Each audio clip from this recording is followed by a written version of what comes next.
informativa, agradecer a vosa presencia, porque, bueno, é un tema que levamos moito tempo dándolle moitas voltas, agora con Alejandro Martínez, con Alex, que todos o coñecedes xa, que ben querido aquí nas Pontes, pois queríamos ter unha xuntanza para explicar moitas das dúbidas que se lle trasladan a él a través da oficina rural. Nós, como administración local, que tamén o contacto cos veciños, coas veciñas, sobre todo, que tedes propiedades ou xente que quere emprender, ou esa remuda xeneracional que hai nas explotacións, pois que é unha necesidade que temos que afrontar. Entón, bueno, darlle a benvida e o agradecemento pola súa disponibilidade como sempre. Nada, dende o Concello, pois que tedes as portas abertas para trasladarnos todas esas problemáticas ou casuísticas que vos atopades no día a día, porque sabemos que é complicado xestionar o territorio e facer un pouco de mediadores para poder axudarvos. Bueno, nada, agradecerlle á Oficina Rural todo o que está facendo, porque estes cursos tamén de incorporación, de capacitación para mozos e mozas, pois que nos están facendo chegar tamén por unha parte, máis información, exactamente. Entonces, bueno, queremos dar unha solución. Esta é unha charla que programamos para hoxe, pero que estamos abertos a calquera tipo de solución que nos trasladedes. Entón, bueno, o Concello das Pontes é un concello industrial, pero tamén un concello máis extenso da provincia da Coruña, e temos un territorio maravilloso e moi productivo que temos que saber poñelo a producir. Moitos de vos xa tedes, tanto en gandeiría, agricultura, no forestal, tedes explotacións que queredes que sexan viables, pois aí estamos, non? Poder axudar entre todas as administracións para favorecer ese desenvolvemento económico do noso rural, o aproveitamento dos recursos que temos, que penso que estamos nunha zona privilexiada e temos que saber todos ir da man para ser facilitadores do vosso traballo. Entón, bueno, eu paso a Alejandro. Pois encantado. E despois, ao final, ou se tedes algunha cuestión, algunha pregunta, pois podedes alzar a mão, que para iso estamos, para resolver o que poidamos. Pois moitas gracias a Elena e ao Concello das Pontes. Como decía Elena, eu estou aquí encantado de estar esta tarde convosco, sobre todo de ter a sinerxia co Concello. É dicir, nós, como administración, debemos ir na man todas as administracións cara ao beneficiar o cidadán. Entón, cando vai surdindo a posibilidade de facer cousas co Concello, pois, para diante de levar a cabo esas actividades. En primeiro lugar, fixemos, como decía Elena, uns cursos de actitude empresarial agraria, que é a primeira vez que se fan, a primeira vez desde o ano 2014 que se fan sin ser en teleformación. Se fixeron de forma presencial aquí, cos mozos en dúas orientacións, en apicultura e en vacún de carne. En os cursos, así como na oficina rural, sempre xurden xeralmente todas as mesmas dúbidas ligadas de todo o xeito á terra, é dicir, á superficie agraria útil. As explotacións galegas teñen un problema de SAU, de superficie agraria, derivada de varios factores coyunturais, desde o dereito da propiedade ata a forestación, que iremos vendo un a un. Pero as dúbidas van desde a propiedade da persoa que non ten explotación, é dicir, un titular catastral de unha finca rústica que pode ter as súas dúbidas tanto de herdanzas como de que podo facer con esta terra, que tamén nos veñen a preguntar, e tamén dúbidas de explotacións que teñen ou tendo superficie na política agraria común, pois lle aparecen catalogadas inadecuadamente ou que non lle aparecen na súa totalidade. Entón, vamos ir analizando pouco a pouco. Como decía Elena, é unha charla informativa, é dicir, non vou a dar aquí unha formación do dereito da propiedade, non. Vamos a falar así informativamente das casuísticas máis comuns da terra agraria. Como ben decía tamén, somos unha comunidade autónoma con o 90% de superficie agrario forestal. É dicir, temos das 2.600.000 hectáreas de Galicia, 1.900.000 están dedicadas a usos agrarios e forestais. Coinciden totalmente con a superficie que non é urbana, é dicir, coinciden toda a superficie dos concellos máis eminentemente rurais. Este é un concello superproductivo agrario, é dicir, é o Concello das Pontes, pero toda a contorna, incluso me atrevería a decir todas as comarcas de Ferrol e Ume Ortegal, teñen unha productividade altísima. A superficie media do horizonte de materia orgánica galego é de 50 centímetros. A superficie nacional non chega a 20. É dicir, temos un horizonte orgánico moi alto, debido a que somos graníticos, non somos arcillosos. Eso sería cuestión de clase de aforosía, que non nos vamos a meter ali, pero ese aproveitamento da terra ten que ser en beneficio non só das explotacións, senón tamén en xeral da xente que é propietaria dos terreos. Un terreo sen producir non vale nada. Son terreos en baldíos, podemos decir, vale, si teño unha propiedade, vale, punto, pero ten que producir. Canto máis se axeite ao xeito de producir, maior rendimento económico vamos a ter. Por tanto, vamos a dar un enfoque eminentemente práctico, pero adaptado á realidade actual, é dicir, adaptado a hoxe. Para empezar, é necesario facer un contexto. É dicir, Galicia ten un contexto territorial derivado da fragmentación do réxime xurídico e a evolución da propiedade agraria. Temos, de inicio, tiñamos 300.000 explotaciones instaladas en Galicia. Este número vai baixando ano a ano, vanse reducindo. Non reducindo a superficie ocupada por as explotacións, si o número. E a superficie media por parcela non chega ni a 1 hectárea. É dicir, a superficie media en Andalucía, por exemplo, son 70. É dicir, este contexto de parcelas tamén con titular non identificable dá un dato grave da situación do medio rural e, sobre todo, da fragmentación do territorio. E 40 persoas con titular non identificable.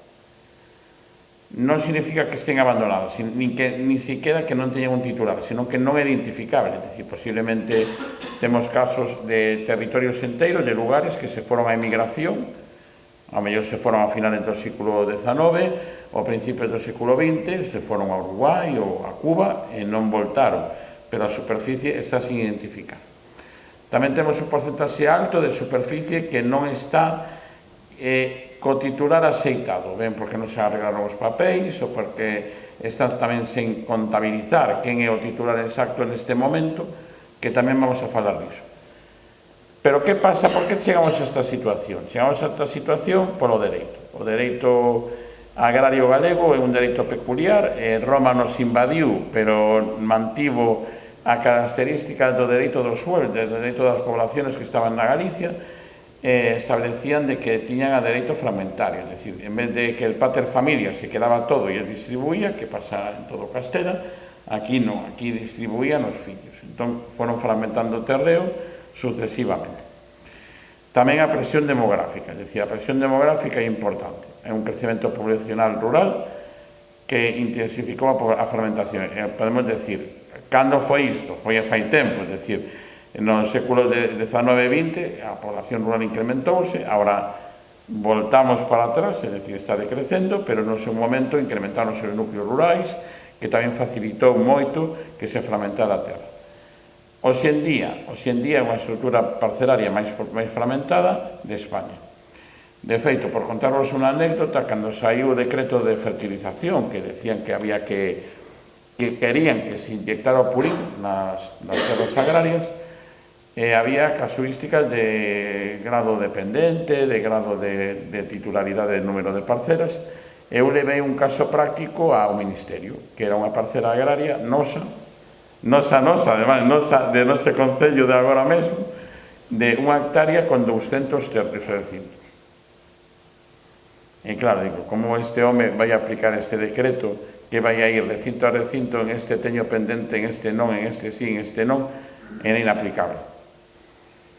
Cales son as consecuencias? As consecuencias é a dispersión territorial das explotacións, e máis, co abandono progresivo, van quedando en lugares concretos, illados, van illando cada día máis, e, sobre todo, que van agrupándose un número elevado de parcelas por explotación. Isto que leva? Leva a unha complexidade enorme administrativa na xestión da política agraria común. Pero iso é unha cuestión dunha charla xa de explotacións agrarias. Pero tamén, evidentemente, a dificultade para a mecanización, que os gandeiros que estades aquí sabedes perfectamente que, ao ser fragmentado, tedes que ir movendo a maquinaria por diferentes parcelas que non son de propiedade, e moito risco de erros nas solicitudes de axudas. Entón, para ir facendo un poquinho máis de diagnose, sería o máis do 60% das parcelas mide menos dunha hectárea, é a maior fragmentación de toda a Unión Europea en superficie de terra, unha dispersión territorial de parcelas con explotacións con parcelas moi afastadas entre sí, entre diferentes concellos, incluso con distancias de máis de 10 kilómetros entre parcelas da mesma explotación, e unha mecanización e modernización ineficiente. Xa dentro do dereito agrario é a multitude de titularidades. As herencias, falábamos antes de comenzar, as herdranzas non formalizadas entre xeracións e a copropiedade entre varios heredeiros que leva a multitude de titularidade. O abandono agrario por envellecemento e a falta de relevo xeracional, isto é un tema que está hai que intentar corregir, é das poucas cousas que sabemos se a Unión Europea persiste, é das poucas cousas que sabemos que a Unión Europea quere facer no seguinte período da política agraria común, fomentar a incorporación de mozos. Daría para un debate amplio se esta incorporación de mozos debería de ir ligada a unha axuda a vivenda eficiente que permitira que o mozo se instalara en un lugar, incluso que fora ligada á implantación de servicios básicos, porque un dos problemas fundamentais do eido rural das explotacións é que non teñen en moitos casos ningún supermercado cerca. Agora incluso nin bar, que iso casi é máis polémico. Tamén as parcelas que se incorporan á superficie forestal, que pasamos varios ciclos normativos de unha primeira forestación de terras agrarias a unha non forestación de terras agrícolas para fomentar a pradeira. Pasamos de querer eliminar as pradeiras a ahora fortalecer as pradeiras. Ten que haber aí un horizonte claro. Isto leva tamén a un complexo dentro das explotacións e dentro da terra agraria con finalidade productiva que é o elevado risco nas solicitudes da PAC. Para ir concluindo esta primeira parte, sobre todo son causas estruturais, que é o que decíamos anteriormente, dificultades operativas e o que leva no impacto no territorio, que leva un incremento do abandono agrario, unhas dificultades para este relevo que falábamos anteriormente, pero sobre todo leva dúas cousas, un deterioro do paisaxe rural e a perda da actividade económica. Pero hai unha consecuencia clara, que é o aumento do risco de incendios. É dicir, o abandono da superficie agraria ou a superficie rural vai provocar un incremento de incendios. De feito, donde non arde donde hai gando. Donde hai actividade gandeira ou donde hai un control da superficie forestal por xestión forestal ordenada, como había no seu momento coa SUSFOR, que foron unidades de xestión forestal que xestionaban o territorio, non arde.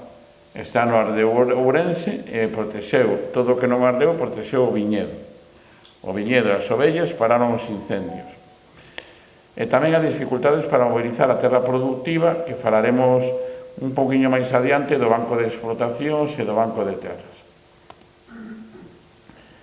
Pero por que custa tanto acceder á terra? A terra, evidentemente, ten un problema, a principal dificultade vai a ser o tema de parcelas en abandono que non teñen uso productivo, a miúdo, a consecuencia fundamental é a falta dun herdeiro activo, é dicir, que non quedaron sen repartir as herdranzas, o herdeiro foise lonxe, e nin siquiera recurre esa herdranza, ni a solicita. Un caso peculiar non ten que ver con terra agraria, é un edificio, por exemplo, nunha cidade de aquí cerca, que ten 250 propietarios. Un edificio do siglo XIX ten actualmente 250 propietarios, aos que para declarar a ruína teñen que estar de acordo 250. Evidentemente non vai a declarar a ruína, caerá e xa se declarará a ruína por sin só, porque ningún deles foi no nido de propiedade seguindo a trayectoria de morte e de sucesións, ningún recurriu esa sucesión. Logo, un problema evidente é a ausencia de contratos. A maioría da terra está repartida con acordos verbais sin documentación, que acredita o dereito de uso. E isto vai ser un problema de cara a nova PAC. A nova política agraria común vai exixir contrato. De alguma maneira, ou ben identificando o DNI do titular, como están facendo xa no caso de superficie de máis dunha hectárea, ou ben con contrato. Un contrato privado non limita a propiedade, de feito, protexe ao que deixa a terra, non protexe ao que a alquila, protexe a persoa que a deixa. É dicir, que te deixa un contrato, o contrato queda protegido a persoa que fai o contrato, porque nel pon as cláusulas que el necesita. Os acordos verbais os leva o vento. E logo os conflitos entre titulares, desacordos familiares, etc. Isto, como decíamos, vai a reducir a competitividade e favorece o risco de incendios. Dentro de tamén o problema do abandono agrario, máis aló do que decimos anteriormente, é a pérdida do patrimonio rural. A pérdida do patrimonio rural e das variedades agrarias. As variedades agrarias vanse perdendo tamén por abandono do territorio. Por exemplo, cando foi o problema da pataca, con o problema da pataca se perderon ecotipos locais de patacas. Había ecotipos situados en puntos concretos que eran terras habituais de cultivo de patacas que se perderon porque non plantar se perden as variedades agrarias. E o patrimonio rural é moi curioso porque hai un deterioro de valados, corredoiras e elementos etnográficos que a política agraria común está protexendo actualmente. É dicir, ten unha medida clara que pode ser identificada aquí e sería unha boa maneira de que tamén se integre nesta política agraria común este patrimonio. Para xa entrar un pouco en dereito agrario, en dereito xa o xeito máis básico desta charla, é o réximen xurídico. A terra ten réximen xurídico, nos dixeron que a terra era do vento, pero non o é, nin sequera casi non é nosa. É dicir, a terra pode ser unha propiedade individual, física ou xurídica, con titularidade plena, que se pode explotar, arrendar ou ceder, pero tamén pode ser copropiedade ou unha comunidade de bens. A comunidade de bens é un réximen xurídico propio que suele ser entre familiares con varios titulares sobre a mesma parcela. Se frecuente en herdanzas, é dicir, existen as comunidades de herencia que se xeran principalmente para xestionar moito territorio entre heredeiros que van a recibir esa propiedade, require de decisión conxunta. É parecido ao que está aquí abaixo, que son as montes vecinais. Non deixa de ser unha propiedade colectiva parecida de lonxe en dereito ás comunidades de bens. Os arrendamentos rústicos son accesións temporais do dereito a cambio de contraprestación. Debería haber un marco legal, que é a Lei 49 de arrendamento rústico, e exixe contrato por escrito. A comunidade de herencia, do que decíamos anteriormente, os montes veciñais son propiedades colectivas indivisibles das comunidades veciñais. Despois, como problemática de réximen xurídico, son as cesións informais, que son acordos verbais ou tradicionais entre veciños e familiares, sen documentación e con un risco na política agraria común. Fai uns anos, houve un cruce entre catastro e a política agraria común e se empezaron a identificar parcelas que tiñan propietario que estaba cobrando a PAC. Leváronse moitas sorpresas de por que están cobrando esa PAC. Pois tamén con un contrato se evitaría esa polémica. A evolución dos instrumentos de movilización da terra, que son as transformacións derivadas do abandono agrario, a reestructuración e os programas de movilización de terra son 4, pero son 5. Hai o Banco de Terras de Galicia, que é de intermediación pública para o arrendamento de parcelas, o leva a Axencia Galega de Desenvolvemento Rural. Este banco é público, está na internet, é un banco que se denomina Sitegal, e teñen as parcelas que poden ser arrendadas. Necesítase un acordo e a xunta intermedia entre as persoas que a persoa que o poña ali coa persoa que o quera arrendar.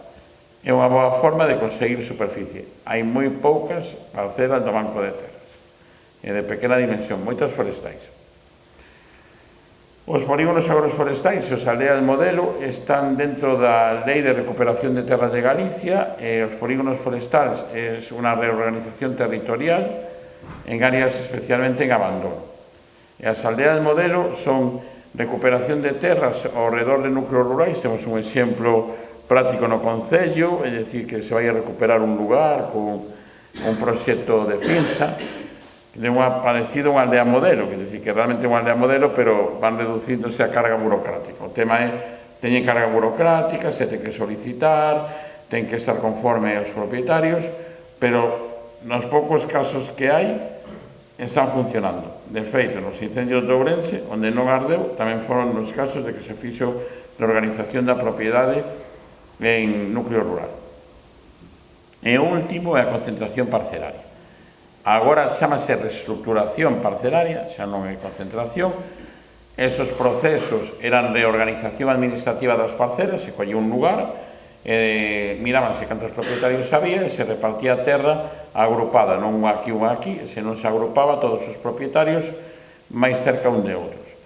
O problema que tiña a lei do ano 85 de concentración parcelaria é que permitía recurrir en cada fase. E como bons ciudadanos que somos, recurríamos en cada fase. Entón, os procesos levaban 40 anos. De feito, alguna concentración aínda finalizou agora, era do ano 84. Finalizou fai 2 anos. E hai que facer un spoiler, evidentemente, de toda a terra agraria que había nesa concentración, só queda o 10% de terra agraria. Pasado todo o tempo. É un proceso que agora mesmo se denomina de reestructuración e se pode solicitar. É dicir, dentro das parroquias e lugares se poden solicitar a través dos concellos os procesos de reestructuración parcelaria, co fin de agrupar o territorio. Falando con Elena hoxe, falábamos da Lei de Recuperación da Terra de Galicia. Non ven aquí, é unha lei importante, unha lei que se fixo fai 4 ou 5 anos, e se fixo de cara a establecer estes modelos, os polígonos agroforestais, as aldeas modelos e os procesos de reestructuración. ¿Qué? Aumento de base territorial. Pero esa lei tivo unha polémica, que é unha palabra. Hai palabras prohibidas neste mundo. Esa lei tiña unha palabra que ponía expropiación. E claro, esa palabra xa dale ao paso de expropiese é un paso complexo. Entón, se houbera posto cesión con lugar a quedando así con tacedo se non a utilizas, cesión sen uso, dando de a volta e quedando máis bonita, hubiera sido máis fácil de aplicar. É para evidenciar na charla que hai instrumentos para mobilizar a terra. Hai que creer neles. Os instrumentos non son rápidos, ni son posiblemente para un cidadán normal. Eu entendo que moitas veces, como administración, parecemos un elefante moi difícil de mover e aparte un elefante que pide moitos papéis. Entón vamos pedindo papéis, claro, o elefante vai tirando papéis encima del e vai movendo. Ao final chega, pero costa. Pero no meu caso estaría para axudar, non habría ningún problema para mover o elefante.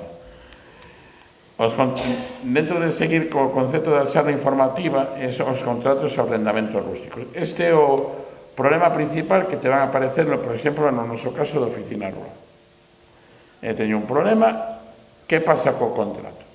De feito, cando te veñen a preguntar, ou ben, porque alguén te imposta unha parcela que non é súa na PAC, casou, ben, porque lle quere quitar, porque se acabou o amor, me cae mal, xa non me alquila o que ten que pagar, ou ben, directamente porque non a quero utilizar ela, ou quere forestala, ou quere facer outra cosa con ela. Cal é o problema? Que non tiña contrato.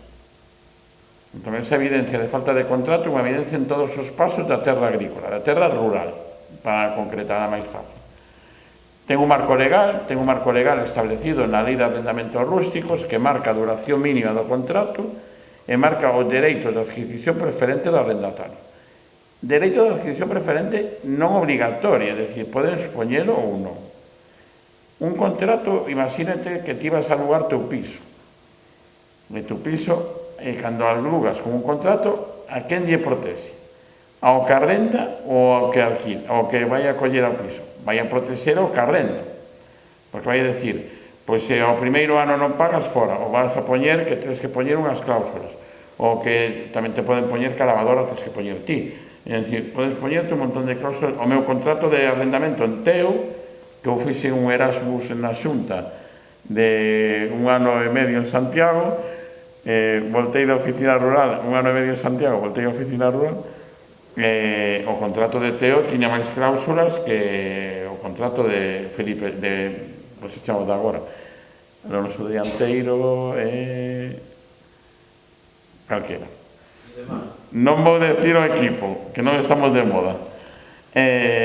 Pois iso, temos o contrato de arrendamento rústicos, que dá dereito de adquisición preferente, pero ten protección. O Código Civil tamén vai a establecer un marco xurídico, pero establece o marco xurídico do contrato. É dicir, hai un contrato, hai un dereito xeral dos contratos que establece o carácter xeral, como teñen que facer os contratos e os brigas. Establece unhas cláusulas que nome, apelidos, reunidos en con DNI acordan as seguintes cláusulas: arrendar a terra con polígono todo está establecido na lei de contratos, na lei do dereito xeral de contratos do Código Civil, que tamén protexe a lei de arrendamento rústico. E logo normativa autonómica, que falamos fai un momento, na mobilización de terra en Galicia. Por último, non en todos os casos nos que estamos aquí nos vai afectar, noutros sí, que é o reglamento da política agraria común. Que nos di o concepto de arrendamento rústico, tanto na lei de arrendamento como no Código Civil. O arrendador é o propietario titular do dereito de cesión e o arrendatario é a persoa que recibe o dereito de uso. Ollo, o dereito de uso, en ningún momento a propiedade. É dicir, vai a recibir un dereito de uso que lle vai a marcar o arrendador, que é o propietario, para que teña por él. Pois pode marcar que só vai ter a finca para utilizarla para o gando. Nunca vai a coller propiedade. É dicir, o que ponemos aí, o arrendamento non implica transmisión da propiedade nunca. Por tanto, temos que perder como cidadán o medo ao contrato. O contrato protege, non o contrato perxudica. O contrato non vai a implicar nin a transmisión, nin vai a implicar que lle vai a quedar a finca. Hai medidas de que se poden quedar as fincas rústicas? Sí, pero vamos a ver a continuación. É dicir, o propietario vai sempre a conservar a titularidade. O arrendatario vai exercer un dereito temporal de explotación e sempre de acordo ao dereito de uso fixado no contrato. Que elementos vai a ter? Os que decíamos antes, os marca a lei, o marca o Código Civil dos contratos, que identificar as partes con nome, DNI, domicilio, capacidade legal do arrendador e arrendatario. A identificación da parcela, importante, pode ser catastral ou SISPAC. Vamos a ver logo que non é o mesmo. O Sistema de Información Xeográfica é o Sistema de Información Xeográfica da PAC. É dicir, que pasa? É unha ferramenta moi útil, moi útil, porque están establecidas todas as parcelas. Fai moito tempo, isto facía o que llaman el vuelo americano, é dicir, facían un voo americano que volou de cada certo tempo, a cada 2 anos de actualización. Agora temos o Sentinel. O Sentinel está volando eternamente encima de nosotros, está mandando información xeográfica actualizada. Dentro de pouco vai ser a inteligencia artificial que vai indicar o que temos que comer, beber e cantas parcelas vamos a ter no futuro. Pero esa identificación tamén corresponde coa superficie catastral. Como vamos a ver despois, o catastro bebe do SISPAC, pero o SISPAC non bebe de catastro, cousa que é moi importante. É dicir, non van a coincidir exactamente. Por exemplo, ti podes ter unha parcela que no catastro está identificada como uso agrario, porque históricamente era agraria, é dicir, esa parcela era agraria. Pero vas ao teclas 15, 36, e te apare 501, 7023 e te aparece forestal. ¿Por qué? Porque en ese momento el Sentinel la marca como forestal. En SISPAC se puede recurrir e catastro se puede recurrir. Se non coinciden tamén en moitos casos as superficies. Vense xa porque o debuxo da parcela moveuse, non te moveron os marcos, senón se moveu o debuxo. É dicir, porque non coincide a representación gráfica ou porque fora, non coincide exactamente. Entón, ten que tamén facerse dentro dos gandeiros e agricultores, teñen o mecanismo de alegacións ao SISPAC, pero dentro das persoas civis tedes os mecanismos de vamos a facer un escrito catastro. Tamén, se necesitades esa información, Tamén temos feitos escritos a catastro desde a oficina rural. Despois, temos a duración de contrato. A lei marca un mínimo de 5 anos. Se ven, na lei de contrato xeral, márquese que este pode ser reducido no caso de que non haya vinculación ás axudas agrarias. Márcase 5 anos, porque as axudas agrarias son de 5 anos. O 7. Eso era trampa, pero non sei. A contraprestación económica, que sempre tamén se pode poñer no contrato, que é unha renda anual, unha entrega de parte da produción. Isto era máis antes, que se entregaban tantas onzas de trigo por levar a terra do conde de non sei que, e levaban as onzas de trigo ao pazo, pactadas sempre libremente entre as partes. Por que é imprescindible formalizar por escrito? Por lo que decíamos antes, en contrato escrito hai un risco administrativo alto, e sobre todo por posibles riscos de conflitos entre propietario e arrendatario, e establecer un dereito de uso para evitar a precariedade. Elimino a parte da PAC para a xente que non tenga andeiría. Para facer isto rápido, da disponibilidade da terra da PAC, os principais conflitos é solicitar e demostrar o dereito efectivo de uso. Isto xa vamos facendo adiantos do que vai a vir no ano 29-30, que posiblemente isto se endurezca todavía máis, porque Europa sí que ten contratos de arrendamento de cesión formais. Levará dobles declaracións que dous solicitantes declaran unha parcela. O principal conflito son nas herdanzas non repartidas e os conflitos entre propietario e arrendatario e os montes veciñais sen autorización. Tamén vamos a ter un apartado concreto na charla dos montes veciñais. Dentro do asesor agrario, é dicir, o que sería a oficina rural, podedes vir sempre que quixeres a disposición ou preguntando no Concello para poder vir ou que fora acercaros á oficina rural, que estamos aí na Rúa 8 de Marzo, primeiro. Pero o número, o digo porque pon 12, pero moitas veces chega ao que non é o 12, pero bueno, sí, estamos aí encima da policía local, para o que queirades, porque sobre todo podemos axudar a identificar o réximen de tenencia, é dicir, quen é o propietario, verificar quen ten posta esa disponibilidade de terra que se poda acreditar documentalmente e detectar precozmente as declaracións, tamén orientar de cara a formalización de contratos e dentro dos gandeiros, pois xa sabedes, orientar as posibles axudas PAC. Dentro, para continuar, os arrendamentos, o último punto, os arrendamentos verbais, os acordos informais no medio rural galego, é unha realidade social galega, é a comunidade onde máis cesións informais tamén se establece, de parcelas tamén entre familiares, veciños ou coñecidos. Son prácticas que responden á relación de confianza. Somos un territorio rural fragmentado, pero moi cohesionado. Cohesionado non significa que nos debemos ben, cohesionado significa xuntos. Podíamos levarnos ben, pero é que estamos xuntiños as parcelas unhas casas con outras. E dentro disso son prácticas que responden á relación de confianza. Cesións entre membros da mesma familia, acordos entre veciños ou coñecidos e, sobre todo, o uso de parcelas de migrantes ausentes. Isto é un caso moi habitual.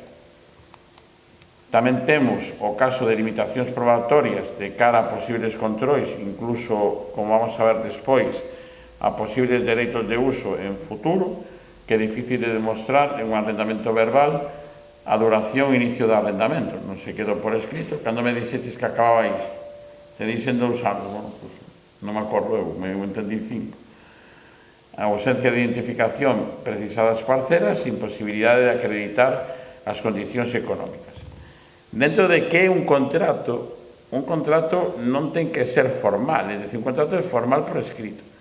A estructura é clara, ten que facer uns claros elementos da lei de contratos de arrendamentos rústicos, pero o arrendamento non ten que facerse ante notario, nin ten que facerse con un protocolo. Hombre, non digo a servilleta onde firmaron a Messi, pero pode valer, é dicir, pode valer un contrato na casa onde se identifican os titulares, as parcelas e a duración do contrato de arrendamento. Cal é a recomendación? Formalizar sempre os acordos por escrito. Falando un pouco tamén dos montes veciñais e mancomún e a naturaleza xurídica deles mesmos, é unha propiedade, bueno, a súa definición marca que son superficies colectivas entre veciños dunha comunidade local con propiedade colectiva, indivisible, inalienable e imprescriptible. Esa é unha pregunta típica de todas as oposicións en examen de dereito civil. A relevancia territorial é enorme, son 600.000 hectáreas marcadas en montes veciñais e son 3.600 comunidades de montes.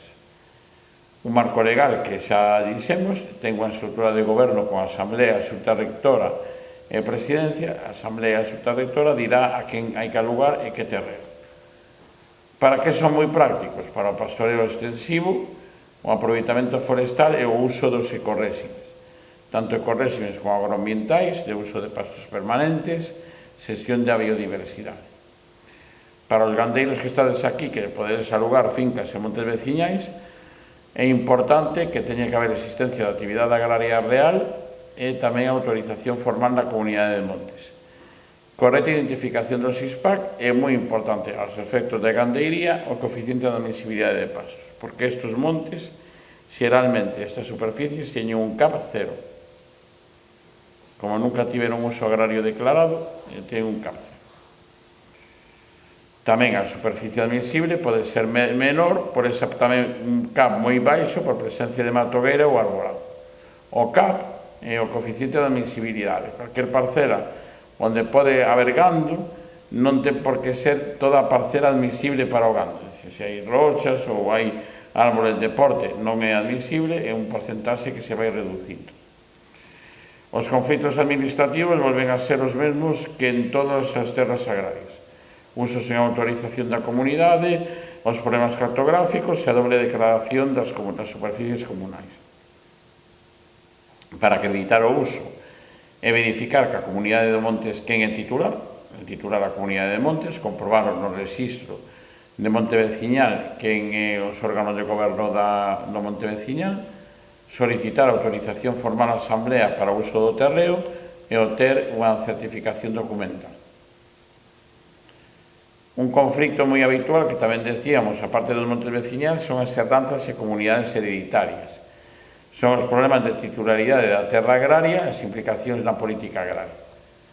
A herdanza, todo o mundo sabemos o que é, a herdanza é o mecanismo xurídico onde se transmite un patrimonio nunha persoa tras o falecemento da mesma, e no caso de terra agraria este proceso vai determinar a estrutura da titularidade das parcelas. Temos dúas modalidades, que é a sucesión testada, é dicir, que hai un testamento, testamental, que o testamento expresa quen son os heredeiros e a que recibe cada ben. E tamén é intestada, que non hai testamento, entón son os testamentos ab intestato, é dicir, se abre en presencia de que se van a repartir segundo as normas do Código Civil, que vai a lugar tamén a estruturas de titularidade máis complexas, porque en moitos casos aparecen moitos máis heredeiros porque siguen a cadea de valor testado. O proceso sucesorio, evidentemente, primeiro ten que falecer, non vale matar, primeiro falece ben, é unha pena, pero non se pode. Primeiro o falecemento do titular en sí, a propiedade pasa íntegramente a propiedade yacente, e carece de titularidade individual hasta que se acepte formalmente. É dicir, ten que haber dous procesos, falecemento e aceptación. É dicir, podes non aceptar a herencia, que era o que decían das herencias envenenadas, que non se podían aceptar.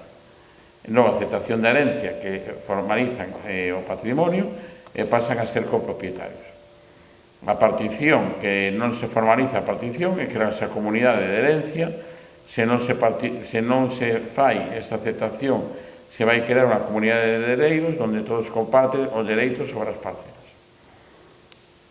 Dentro desta comunidade, unha situación xurídica que non se realiza a partición formal, e se establecen dereitos dos propietarios de participar na decisión, se utilizar o ben importante, se pode utilizar o ben, pero sen perjudicar os dereitos dos demais propietarios da comunidade de herencia, e solicitar a división da cousa común que se denomina partición. Exixen acordo de todos os propietarios. Que vai a pasar realmente? Vai pasar que unha fragmentación da titularidade e a dificultade para arrendar ou ceder. No caso de herdanzas non repartidas, que son parcelas a nome de falecidos a nivel catastral, E tamén parcelas a nome de falecidos no SISPAC, son nombres de titulares falecidos porque non se formalizaron as herencias. Isto é un caso moi elevado dos mesmos, non é moito máis do 50% entre descendentes que non hai titularidade formal nos contratos. Persisten estas situacións porque a formalidade da comunidade de herencia non se considera prioritaria no seu momento e sendo explotada sen conflictos, é dicir, a que o levaba sempre. É dicir, había un fillo que xa levaba a explotación, falece os pais e o fillo sigue levando a explotación, aínda que non houve acordo. Eso pode ser un problema de cara ás seguintes xeracións de fillos que xa poden haber máis dificultades de acordos. Tamén establece que os costos notariais e registrais desincentivan a formalización de parcelas en pequena dimensión, en moitos casos, en parcelas moi pequenas, o coste de facer o notario o registro maior da parcela en sí, e, sobre todo, o catastro vai a utilizar a titularidade se os interesados comunican o cambio. Sempre, no caso de herdanza, ten que acreditarse a disponibilidade da terra, especialmente na política agraria común, con autorización dos herdeiros, acordos familiares de uso ou probas de explotación efectiva. Isto xa veremos máis adiante para que pode servir. As probas de explotación efectiva son registros de explotación, presencia de gando, cultivos identificables, imaxes de satélite ou facturas. Isto pode ser útil no caso de reivindicar parcelas de propietario descoñecido polo usacapión. O usacapión é unha medida unha forma do dereito civil, ven do dereito romano, que di que ten que ser unha parcela de uso pacífico e continuado, con autorización previa, ten que ser de boa fe, que é un uso continuado, o falecemento, non hai ninguén reclama a propiedade, pode pasar para o titular novo. Os criterios é moi difícil de demostrar, se gana moi poquinho os casos do usacapión, precisamente porque necesitanse moitas probas. Quen exerce tamén que criterios se van a utilizar? Quen exerce efectivamente a actividade agraria e a coherencia entre explotación declarada e a utilización real da terra. Temos casos prácticos como parcela a nome de falecido, comunidade de herencia, que podemos valorar como unha persoa a nome de falecido explotada polo fillo, a administración acepta a declaración do fillo demostrando a continuidade da explotación. Sería recomendable tamén chegar a unha declaración responsable dos outros heredeiros. Unha comunidade de herencia con varios heredeiros en usa a parcela. Que pode pasar neste caso? Que se pode declarar a parcela que conta con autorización dos propietarios e sen ese documento non vai a valer. Se dos heredeiros declaran a mesma parcela, xa ten que poderse, se bloquea a superficie pola administración, inicia un procedimento de comprobación. En caso de que se arrenda a parcela a un terceiro, se hai menor risco administrativo porque se pode facer un contrato formal. Como decíamos tamén ao principio, falamos dos instrumentos de movilización da terra agraria, que o objetivo principal vai ser ampliar a explotación, relevo xeracional, unha actividade productiva e oportunidade de evitar os incendios forestais, a paisaxe rural e para o futuro a PAC. Isto, como en todo o mundo somos de explotacións agrarias, pois pasamos un poquinho máis rápido, son os instrumentos de banco de terras, polígonos agroforestais e aldeas modelo, que decíamos ao principio da charla. Dentro do que é máis importante e práctico a hora de que nos pediran a información do Banco de Terras de Galicia, que é o concepto objetivo e vantaxes da implicación deste Banco de Terras. O Banco de Terras se crea no 2007 por unha lei, marca un instrumento público no mercado de terra agrario xestionado por Agadere, é dicir, como unha plataforma de intermediación, ti ofreces unha terra, pero tamén podes pedir o arrendamento da mesma, das que estén incluídas nesa plataforma. Se pode mobilizar incorporando o sistema productivo terras en abandono e tamén a mellora estructural ampliando a base territorial das explotacións agrarias profesionais. Isto tamén pasa en territorio, por exemplo, antigo territorio da Red Natura 2000, pegados á costa, onde había propietarios que tiñen as terras sen aproveitar, incluso con terras do Ministerio de Defensa, que tamén se foron incluindo neste banco de terras para aproveitamento da superficie agraria por explotación da zona. Cal era o objetivo? Incorporar parcelas en uso productivo, conectar propietarios con agricultores ou activar o potencial territorial galego. De cara ás explotacións, favorecer os modelos productivos viables e mellorar a competitividade. Un funcionamento complexo, pero moi faciliño de hacer, porque se fai, leva a facer este trámite 35 minutos. Na oficina rural, se facemos este trámite, 35 minutos. Leva posiblemente máis tempo facer a chave 365, pero logo o trámite é moi faciliño. Se identifican que parcelas queren poñer o propietario, que parcelas quere arrendar, se incorporan ou se solicitan e se catalogan. Este proceso é o máis complexo, que vai levar máis tempo porque xa é na administración da Gadea. Despois se fai a solicitude e se asigna a explotación con maior capacidade de aproveitamento productivo. O mellor de todo que se fai un contrato. A administración fai o contrato gratuitamente. Se fai un contrato de arrendamento entre arrendatario e propietario de cara a facilitar este uso. Unha pregunta a facer neste momento é: pode un propietario de non explotación solicitar fincas que non teñan un registro de explotación agraria ou gandeira, solicitar fincas do Banco de Terras? Sí. Non vai ser prioritario a hora de competir, é dicir, entre competir unha persoa e outra pola mesma parcela. O beneficiario primeiro vai ser o propietario de unha explotación agraria ou gandeira, pero calquera persoa pode optar por o Banco de Terras de Galicia, non ten por que ter un código de explotación. A nivel das explotacións agrarias é ampliar a base territorial, como xa dicemos. O principal problema de Galicia, que é un tema básico, que é a deficiencia de superficie agraria útil, entre a presión do terreno urbano máis a presión forestal, e iso vai implicar unha deficiencia tamén de acceso ás axudas básicas á renta. Un dos problemas que veu da regularización catastral cando se fixo o cruce con os datos do Fondo Español de Garantía Agraria foi que apareceron parcelas de propietario que non sabía que esas parcelas estaban postas nunha solicitude única da PAC. Por que esa parcela se pon na solicitude única? Porque van a cobrar, a xente que cobra esta subvención, cobra unha axuda básica á renta. Esa axuda básica á renta é os famosos puntos ou dereitos. Cobran uns dereitos e necesitan justificar con superficie. Cuanto maior superficie, máis dereitos e máis posibilidades destes gandeiros ou agricultores a acceder a estas axudas con maior grado económico.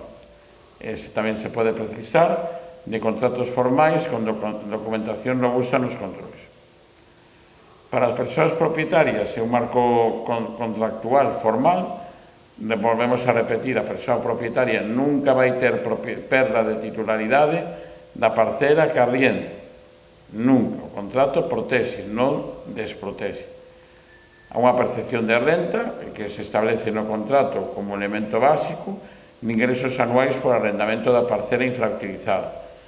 Evidentemente, conservar o noso entorno galego con prevención de abandono e disminución do risco de incendios forestais e unha conservación da terra, tanto do mantemento en condicións productivas como de unha valorización máis alta da parcela. O Banco de Terras, para min, a vantaxe principal é, sobre todo, compatible con cualquier ecorréxime, se pode incluir na axuda básica a renta, pero vai reducir tamén a doble declaración, pero isto, sobre todo, para persoas con explotación agraria. A variación e impacto de perspectivas de futuro do Banco de Terras é mobilizar 30.000 hectáreas, que son máis ou menos as terras que estarían en limitacións de danzas non formalizadas e inmigración non recoñecida. Agora vamos a contrapoñer na última parte da presentación as dúas ferramentas dos sistemas de información xeográfica. Contraporemos o SISPAC co Catastro. O SISPAC é o Sistema de Información Xeográfica de Parcelas Agrarias. Está vinculado directamente á Política Agraria Común, pero non ten por que ser da Política Agraria Común. Está todo parcelario galego. O parcelario galego ten ficha SISPAC. É dicir, podes retirala, podes marcar, repito, non ten por que coincidir con catastro, pero vamos a ver a continuación. O SISPAC vai ser unha ferramenta tecnolóxica do sistema de axuda da PAC que permite identificar e xestionar con precisión as parcelas agrarias. Que vai marcar tamén? Identificar as parcelas coa súa referencia catastral e o código de recinto, os usos agrarios establecidos no SISPAC e as superficies admisibles, así como o coeficiente de admisibilidade de pastos que falamos antes. Vai ser importante como base de controis e de incidencias no SISPAC. Os quería decir isto porque considero que é moi importante que a finalidade fiscal e tributaria. O catastro ten finalidade fiscal e tributaria. O SISPAC ten finalidade agraria e de política rural. Catastro ten identificación tributaria das parcelas, se busca a súa identificación tributaria, mentras que a nivel de SISPAC é para a política agraria común. E dentro do catastro se resiste a titularidade catastral e dentro do noso sistema de información xeográfica os usos agrícolas e forestais. Para a nivel catastral xestiona o impacto de bens inmóveis e dentro do SISPAC o coeficiente de admisibilidade de pastos e as axudas PAC. Importante.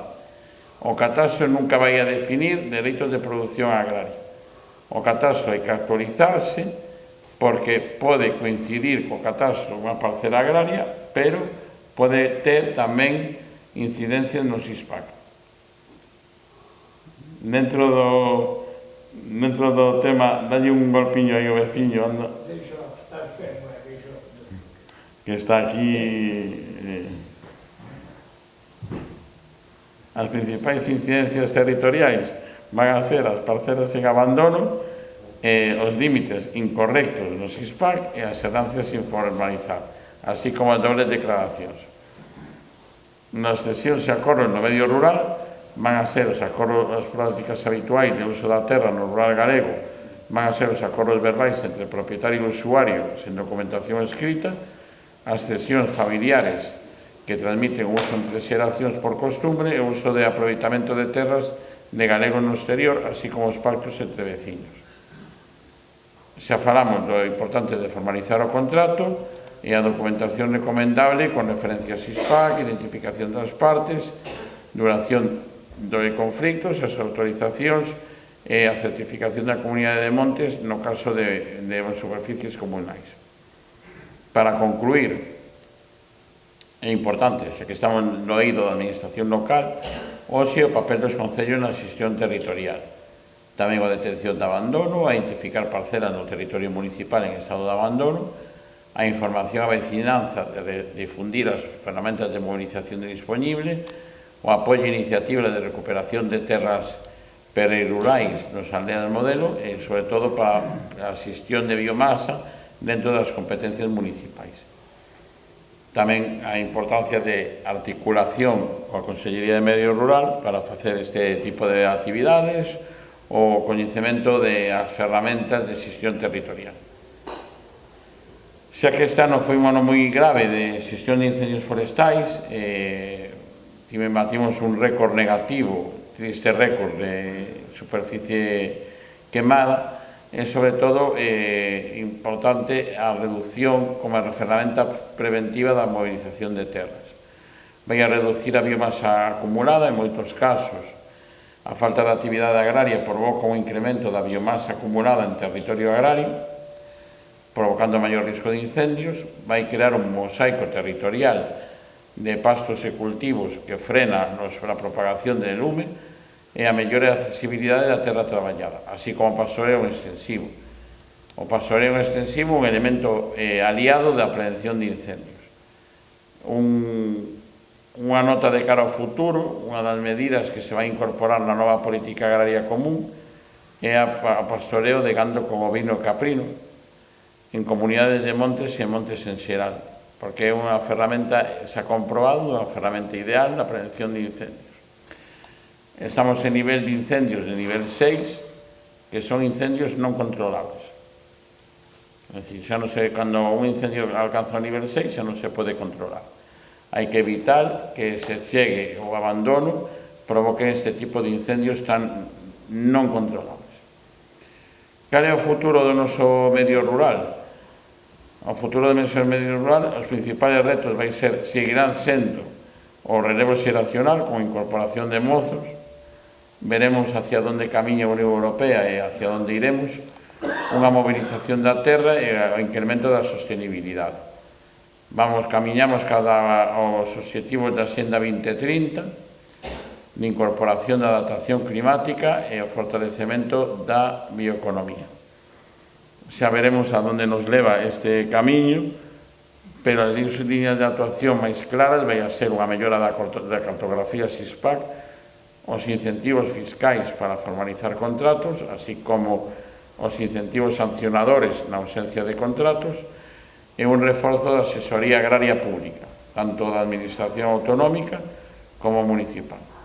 Que para eso estou aquí, aquí non, aí ao lado, para facer o que hai que facer, intentar asesorarvos no máximo posible. Por último, como conclusión, temos que valorar que a xestión da terra é fundamental de ordenación sostible do espacio rural. O espacio rural é vida, é biodiversidade e sustento, pero tamén é o lugar onde vivimos. Temos a nosa casa, as nosas herdanzas. A mí este día me pareceu unha cosa moi bonita, vou a contar.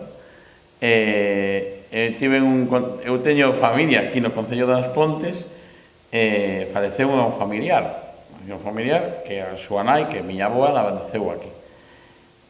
Falando aquí me decía un familiar que está aquí agora, pero está a súa familia tamén, que parece mentira que acabas de estar traballando onde está a túa familia. Parece super de asentamento. Esa importancia de que temos todos unhas raíces. Estas raíces non podemos deixar que se perdan. Un elemento son como Jorge, como Antonio, como todos os que estades aquí con explotación gandeira, que facedes un esforzo, Rocío, que facedes un esforzo por manter as terras e o gando, un esforzo importante que temos que corresponder desde a administración, que non é todo sostenibilidade, quitando que tamén é mantemento do patrimonio e das raíces. Non creo que Antonio ou Jorge, que deberíades aquí, estades contentos de vivir aquí. Por eso, fortalecer o tecido de población rural galega. E tamén protexer a nosa paisaxe verde, que somos o último reservorio da España seca. Aquí, que pode ser un risco, que podemos ser así como captadores de fondos de inversión de los que se van quedando sin agua, que van vendo para aquí para coller e poñer as súas plantacións e os seus productivos. Xa temos algún caso. Non vamos a decir nada máis, pero xa temos algún caso. Por tanto, por a miña parte, termino. Sei que é un tema así como moi árido, pero é un tema que é necesario falalo, é un tema que consideramos desde o Concello e desde a Xunta falalo con vos, e agardo que haya sido útil. Pero, as dúbidas que teñades me as podedes preguntar tranquilamente. Sen medo. E sen medo a decir que a Xunta podemos falalo tamén, pero o que queirades a vosa disposición. Se non, podéis ir en paz, pero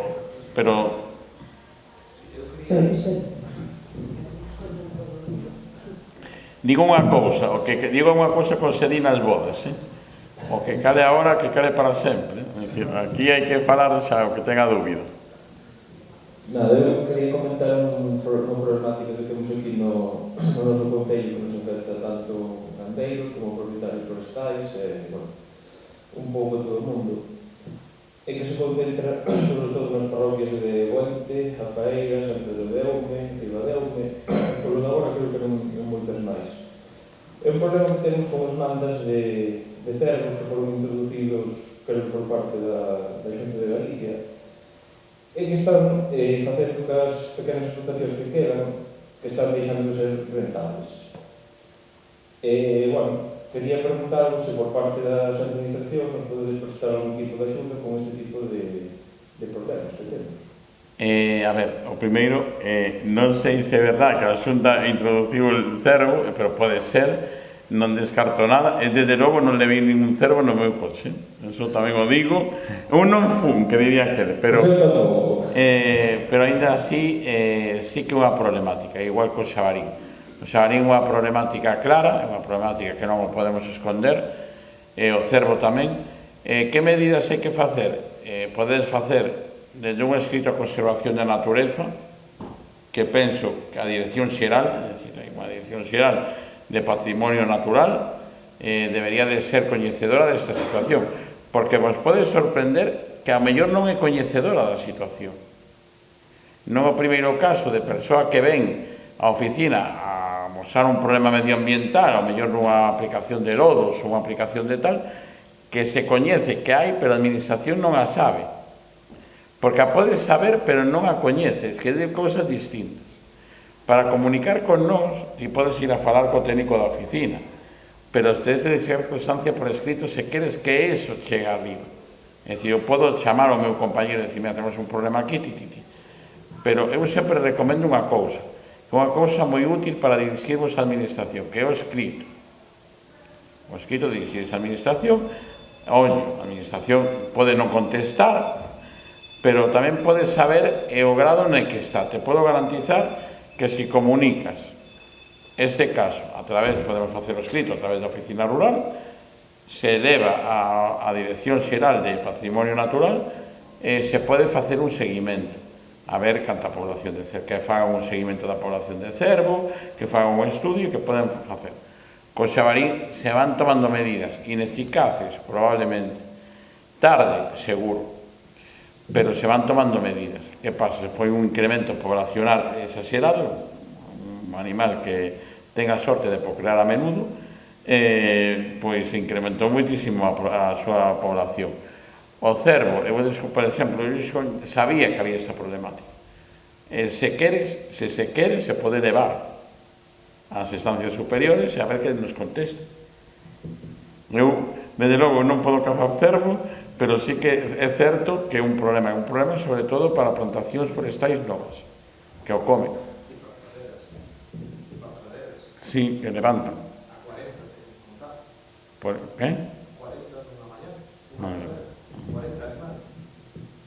Pareces un zote. Bueno, sí, que parece un zoo, xa. No, a ver, desde logo que é unha problemática seria e me gusta a pregunta. Creo que, como comentabas, que vai acabar sendo un problema como o xabarino. Sí. Estás estendendo pouco a pouco. Moita xente descoñece que existe esta problemática, que existen estes animales, pero cada ano que pasa están se multiplicando, van se estendendo, vai chegar un punto que non é sostenible. As poucas explotacións que quedan están deixando de ser rentables por este tipo de problemas. Eso é verdad. E a xente que igual ten en mente facer unha incorporación están quitando as ganas por este tipo de problemas. Xa sei que ten que haber biodiversidade, non podemos arrasar con todo, pero non podemos tampouco as 4 ou 5 persoas que quedan no rural asumir todo isto.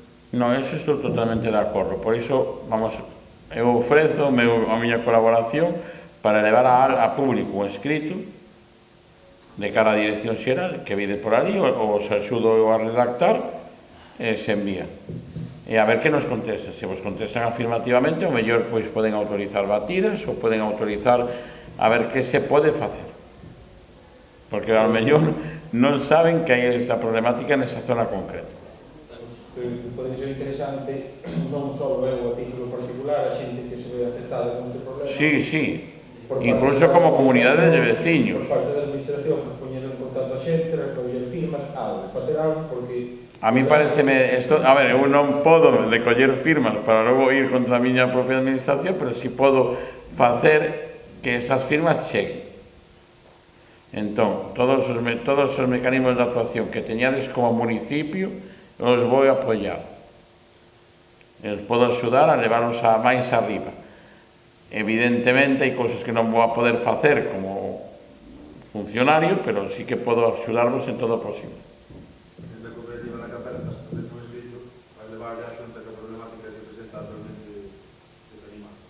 Pois perfecto. É o que, pois, acercarvos o vemos, para darlle unha forma correcta.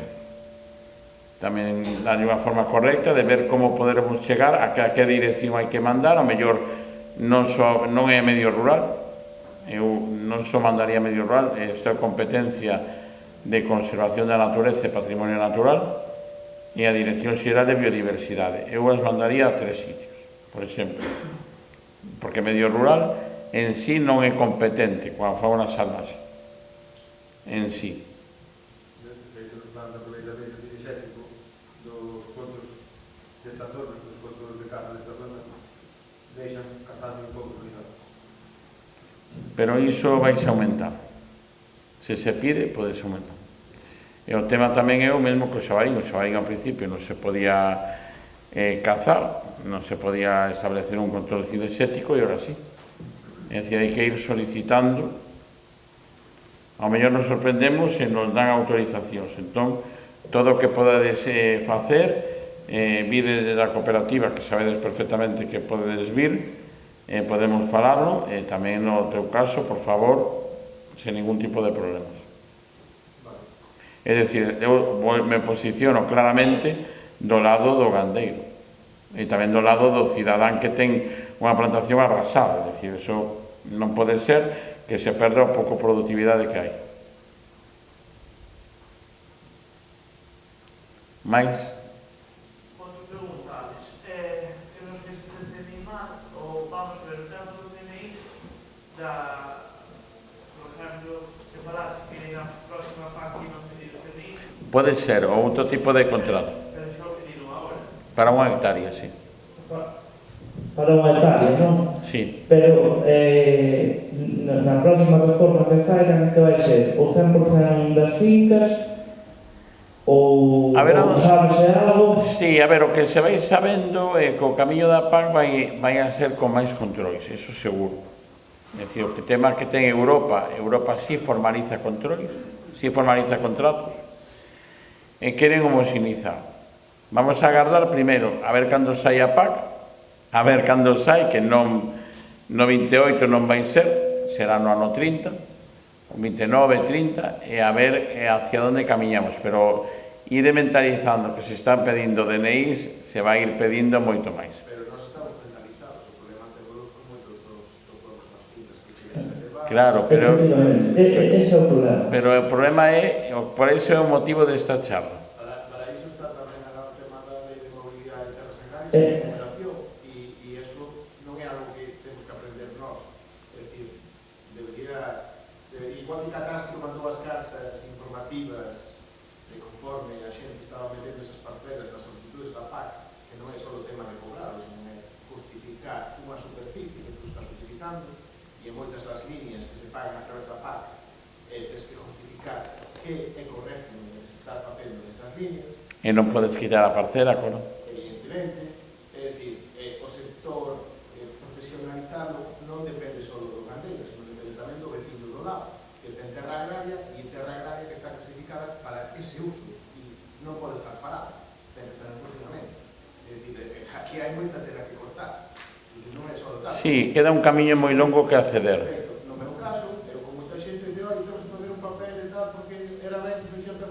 Non, se queres levar así, senón deixa estar. Pero eso... Claro, é que ese é un problema. E despois, xente que deu de baixa as explotacións cobrando a PAC, que nin se alquila, nin se vende, nin A ver, nada. se deu de baixa explotación non pode cobrar a pago. Outra cousa é que estés xubilada. Non. Eu teño un caso, sei non 100%. O ano pasado cobrou, né? E 2 anos tamén, pero de 4 ou 5 anos non ten ganado, Non, que non teña ganado non significa que non teña explotación. Pero aquí só hai que miralo, entón. Pero iso teñe que... A ver... Como pode repetir este último, Alex? O que? Que non está curando, dixes? No, que non teña gando non significa que non teña explotación. Pode ter explotación sen animais. Eu tamén é unha polémica que estou totalmente de acordo. Un momento. É unha polémica en la que estou totalmente de acordo. Que non é óptimo que as persoas que non teñan actividade agraria ou gandeira podan cobrar a política agraria común. Que pasa? Tamén é un tema de que a hora da verdade moito do tecido tamén se mantén en bon estado de mantemento das superficies. Habría que valorar a onde chegar a un punto de equilibrio. Momento, non acabei. Eso da primeira. E da anterior, cando decías que ten que haber, por eso é o objetivo desta charla. É dicir, un dos problemas que vemos nos cursos de actitude empresarial agraria é os contratos.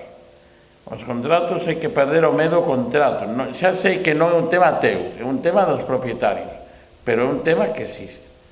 Se se poderan facer 50.000 millóns de charlas para que a xente perdera o medo ao contrato, eu faría 50.000 millóns de charlas. Me iría a todas as comunidades de veciños, lugares, parroquias, casa por casa, dicindo que tal, pero bueno, isto deberíamos de volver aos tempos de extensión agraria, que ao mellor tampouco non viña mal, pero non con un día en 6, sino con un coche máis novo.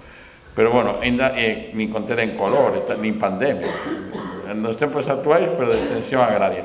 Por que? Porque o problema noso de xunta é que non chegamos a vos. É dicir, o que decía Jorge é a realidade da realidade. A lei de recuperación de terras de Galicia non se explicou. Non se explicou nin o tono, nin o... Cando moitas veces se fala dos contratos e te din, se o contrato te protexe a ti, meu rei. Pero por que non chegamos a esa información? Porque hai unha herencia histórica de información errónea. Se podía corregir, sí. Que faría falta? Esos tempos. Esos tempos onde podías xuntar a grupos de persoas, onde decías, tú. E a xente, estou seguro que, vale, hai xente que non iba a entrar. Que hai xente que é inamovible, que é como unha roca. Pero hai xente que sí que podería entrar e razonar. Eu entendo, a ver, non somos a última mierda que cagou Pilatos, pero sí que temos ferramentas para axudarvos o máximo posible. É dicir, se fai falta desde o Concello facer, desde o Concello con nós, é dicir, se me dís, me di Valentín ou me di Elena, tens que dar en cada lugar unha charla. Eu vou. Eu non teño ningún problema. Nin que me partan a cara, nin que non. Eu me defendo. Mido un 61, pero me defendo. E se non me den un guardaespaldas, é dicir, tampouco non teño ningún problema. Pero realmente hai que explicar as cousas e razonar. E debatir é sano. É dicir, hai que hai ferramentas de acompañamento que se teñen que explicar. Que está mal que os xubilados cobren a pago? Picha. Se manteñen a superficie. Se abandonan, non?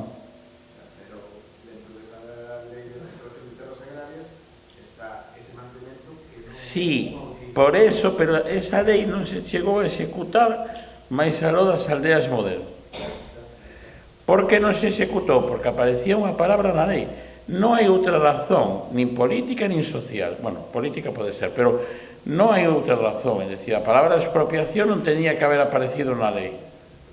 A podían encubrir.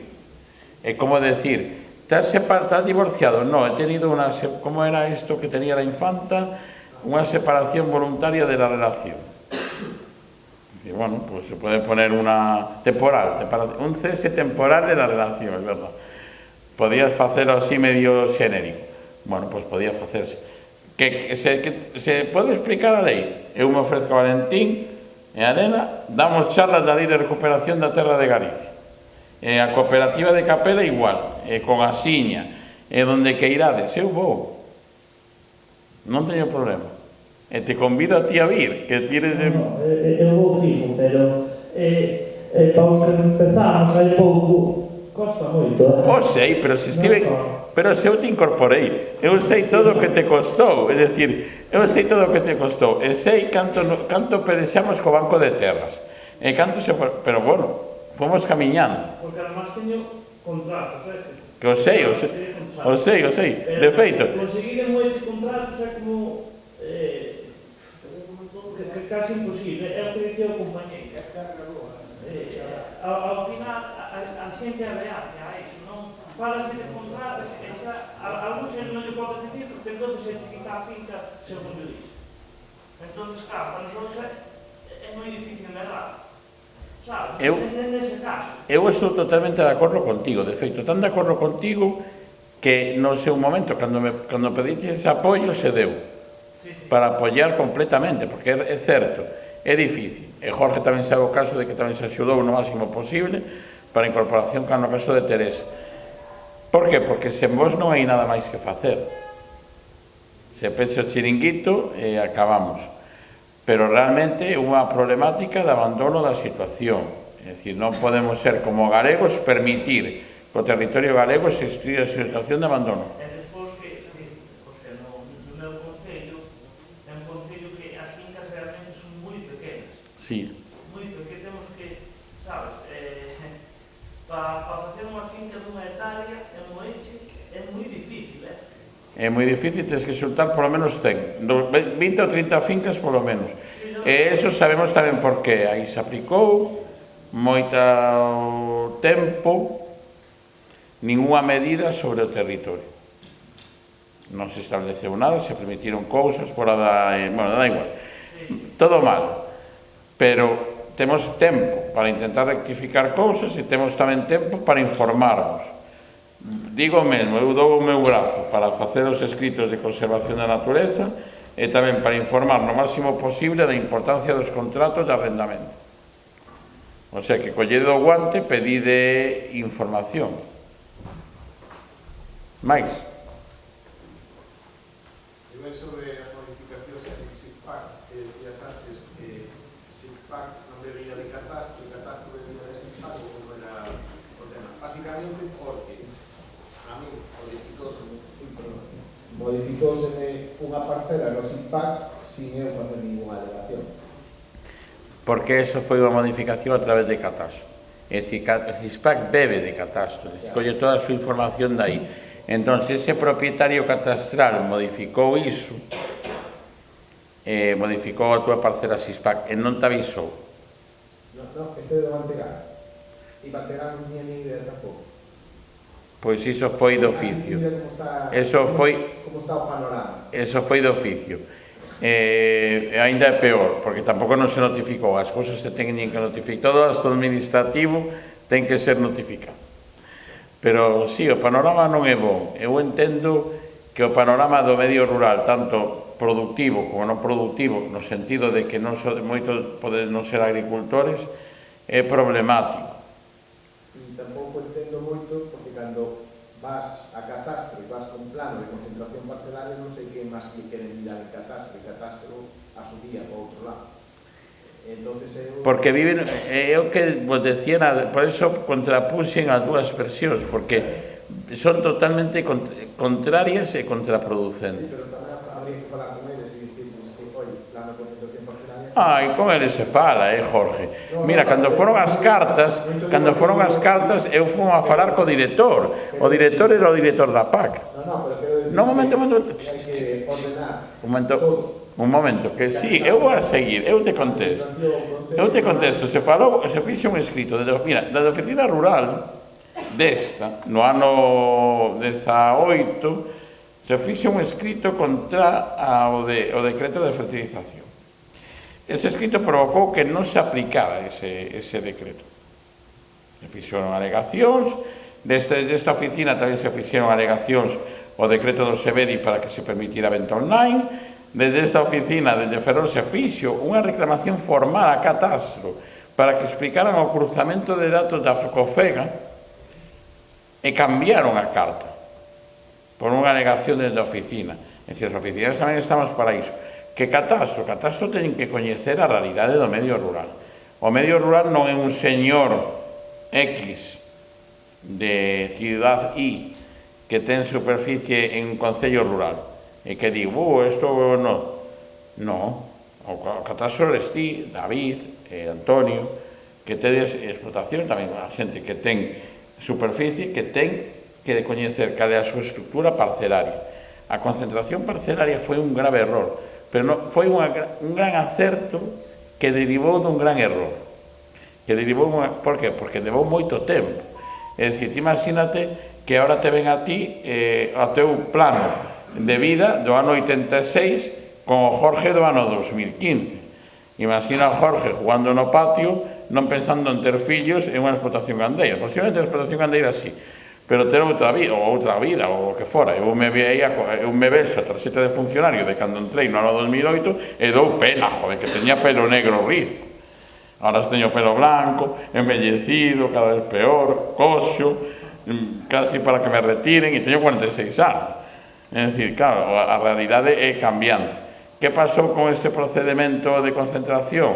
Por que Catastro non recoñece? Porque Catastro ten un problema coa concentración parcelaria, que o propietario do ano 86 non é o propietario hoxe, non pasou por ningún papel. Ese é o problema.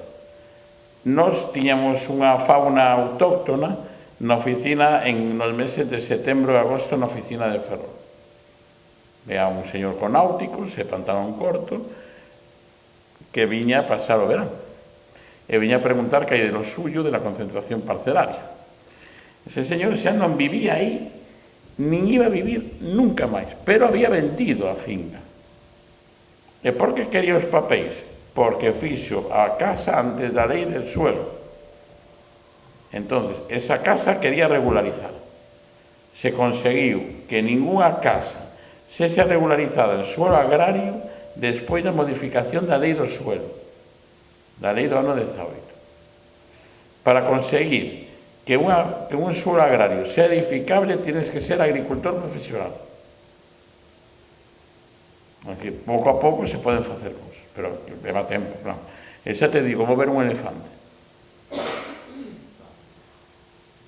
Ainda así sabes que se hai que pelear, vamos a pelear, eh? Bueno, pues xa sabes o que eu tamén. Non é que non ten ningún problema. Te digo o mesmo que sabes perfectamente. Peleamos, non ten ningún problema. Alguna cousa máis? Unha cousiña sobre o Banco de Terras que decías que facilita a administración o propio contrato, o prezo do alquiler do alugueiro tamén o pon como sabemos a administración? Ben fixado, é dicir, ten un precio cerrado no Banco de Terras, é dicir, outra cosa é que ti negocies por fora outras cousas, pero o precio do Banco de Terras é absolutamente ridículo. Ti tamén podes poñer o precio, pero se ti lle dis a administración te doi todo lo mío, que a mí non me interesa, poño ti no Banco de Terras, a administración te vai poñer o precio máximo 21, 41 euros. Sí, depende un pouco do valor, la varadío de primeira, tal, o catalogan, pero e logo pode negociar tal. Que pasa? O modelo de contrato, que fixemos os contratos, ben pechado, é dicir, un contrato que sai da aplicación, imprímese, firman as partes e queda validado. A outra pregunta era por que non ten éxito, pero bueno, xa quero evidenciar. O éxito tampouco non ten éxito, tamén vou a que me partan a cara, é dicir, o non ten éxito primeiro por dúas cousas. Non se pode tardar 4 anos en tramitar un contrato de Banco de Terras. Entre que o propietario pon no banco e chega ao propietario final, pasan 4 anos. Tamén ten unha explicación. Hai 2 funcionarios para tramitar todas as solicitudes do Banco de Terras.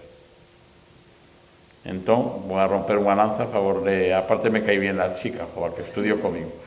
Pero ainda así, é moi longo o período. É dicir, cando aquí temos un caso, que teño aquí, o teño diante de min, como tramitamos o Banco de Terras, leva tempo, pero ao final, cando unha vez que está no Banco de Terras, é rápido. Xa se pide, xa se formaliza, rápido, que leva 6, 8 meses, ou mellor un ano, pero consíguese. Pero o tempo máis longo é poñelo no Banco de Terras. Como administración local, penso que o traballo o máis inmediato que se pode facer, o que falabas a través, bueno, como comentabas tú, co tema dos cercos, etc., a través das asociacións de veciños, pois tratar de trasladar ou que eles trasladen as claro. que teñen, e por outro lado no Banco de Terras tamén, pois achegarnos nós, xa que te ofreces voluntario, pois facer irnos a esos lugares, facer ver ou pois que poñen a disposición as terras aqueles que queiran ou que lles falta información, e ademais, Elena, digo máis, me levo o ordenador e facemos as solicitudes ali. É dicir, o único tema é darme wifi, pero que funcione todo, non caia todo, pero se pode facer. Eu din, cando estamos falando na entrada de regularizar o SEBEDI, cando se regularizou o SEBEDI, regularizamos o SEBEDI aquí, dimos 50 altas en 2 horas. Eu me fun para que a xente producera na Fosquendia, puxemos a oficina rural en San Sadurniño para dar alta sebe de Irreaga. E me fui un coordinador ali, ao Concello de Moeche un día e ao Concello de San Sadurniño outro, a Cooperativa do Val. Ningún problema. Eu me sento ali, a ver, Josefina, onde tes a casa? Aquí, pois veña, vamos a dar a alta no Banco de Terras. Cero problemas. Que hai que explicar e recibir mamporros na asociación vecinal? Non me importa. Pegarme non, porque isto de pegar, pero podemos negociar non pegar a cambio de insultar, tamén. Un insulto é non pegar. Eu entendo, xa vos digo, eu comprendo perfectamente o enfado, pero se podo, eu vou facer. É dicir, que querer era, a mí me encantaría, eu sería feliz como axente de extensión agraria, feliz. Xa vos digo, comendo con tele en color, un coche mellor, é dicir, que o dían 6 de extensión agraria.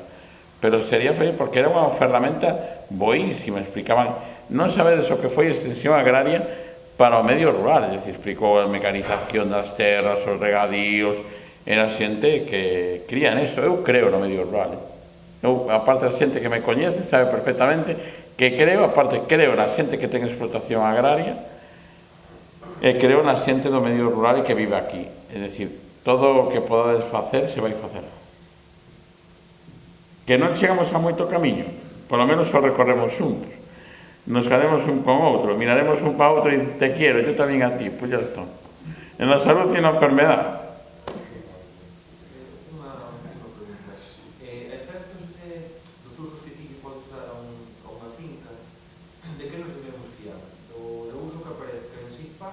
CISPAC. CISPAC. 100%. Catastro, moitas das fincas que están catalogadas como pasto arbustivo aparecen agrarias e non son asimilables. Os montes veciñeis están mal catalogados en catastro. Necesitamos unha revisión catastral. E, de feito, tivemos problemas cando estábamos no FOGA de os controis agroambientais de que teñen que ter PAs e PRs, é dicir, pastos arbustivos e pastos con arboredo, no CAP de todos os montes veciñais era 0, porque a Xunta Rectora non actualizou o catastro dese monte. En cambio, a nivel CISPAC, con alegación conseguiuse. A pena é que ese paso de CISPAC para atrás non sexe efectivo, porque sería que se fora que o CISPAC puxera catastro e dixera finca 15 tal, que está catalogada tal, uso PA. PA, pasto, PA agrario, fora. Pero iso fíate sempre do CISPAC. Mais? En el caso de tener, por ejemplo, un terreno limitante y lo quieras utilizar, pero ese terreno fuera de un heredero, una persona fallecida y que no tenga herederos, eso como... Si no tiene herencia, eso hay un camino máis longo. ¿Qué? Ocupación. A ver, quitando que non se pode. Bueno, é así, é o que hai. Pero bueno, se vamos a supoñer que non o vamos a ocupar. A administración é un proceso máis longo, porque a administración sempre vai abrir ese procedimento a intestato do oficio. De feito, aquí no Concello das Pontes hubo un anuncio no tabloeiro de edictos que se puxo unha finca na que a Xunta decía vamos a reclamar esta herencia a intestata, non había de herencia e vamos a reclamar. Esa herencia se reclama, pero di, non a quero. Como non a quero, abro o procedimento para a persoa que me consta que está levando esa finca para que reclame. Sucede, casos moitos, mellor que ocupar, que tamén é unha opción, é mellor que o sacapión. O sacapión é moi difícil de mostrar. Gañar un xuicio, un sacapión, poden supoñer 10.000 e 15.000 euros de pagos de pruebas probatorias, pero o que os teña, que os paguen. É dicir, imagínate canto diñeiro pode gastar Ábalos en na defensa judicial ou Bárcenas, gastan o que teñan que gastar. Alguna pregunta máis? Darlle. A lei de arrendamientos rústicos que se modificou máis un par de anos, que se modificou fai un par de anos o tema do uso do retracto en alquiler. Modificouse. Modificouse, verdad? Para eliminarlo. E iso conleva que se tú estás ao lado e da que outra persona vai a arrendar, pero tú estás colindante, tes dereito de retracto, pode reclamar quitouse o tanteo e mantense o retracto. Claro. O tanteo non era mala opción, pero daba lugar a polémica. Entón, quitouse o tanteo, pero o retracto mantense. Que pasa? Ese retracto ten que activarse. Non ten que activar a persoa que quere retractar. Claro. Mais, bueno, quedou claro.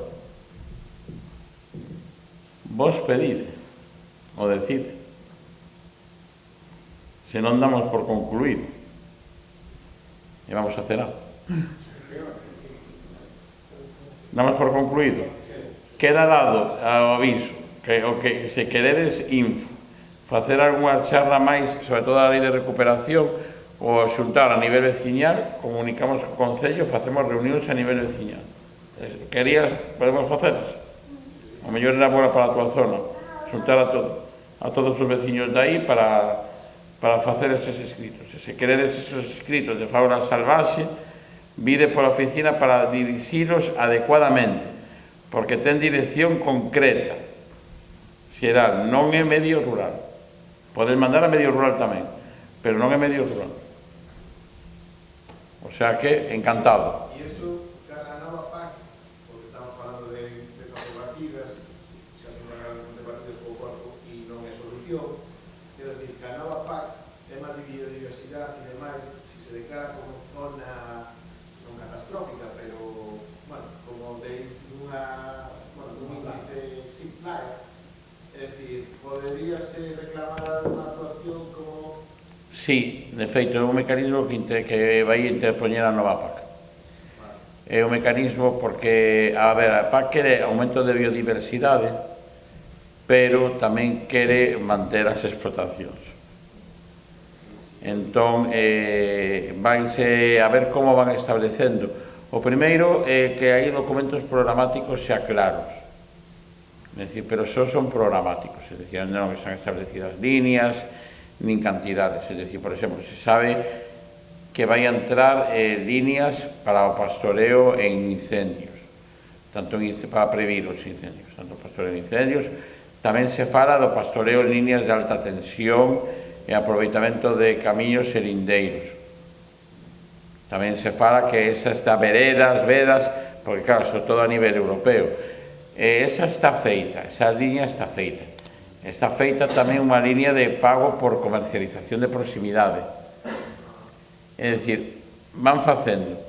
A línea de biodiversidade que di que as explotacións teñen que manter unha biodiversidade, pero en equilibrio. É dicir, que cando van definir ese equilibrio, xa se verá. Eu, desde logo, o mellor que lle podía pasar a nova PAC que por den lei limitira. Era unha do mellor que lle podía pasar que Alemania non tivera o control e aínda que me pensará toda a vida decir o que vou decir, que o teña Francia. España non o vai ter, pero Francia polo menos é agraria. Alemania ten a Mercedes.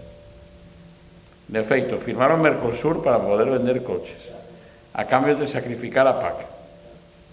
E se está sacrificando o 40% da PAC para pagar unha guerra, na que Europa non tiña que ter intervido nunca. Entón, canto mellor cambie a Unión Europea para fortalecer o tecido agrario europeo, é positivo para nós. Dito isto non dixen isto en ningún momento da miña vida. E teño unha foto de von der Leyen na mesilla de noche.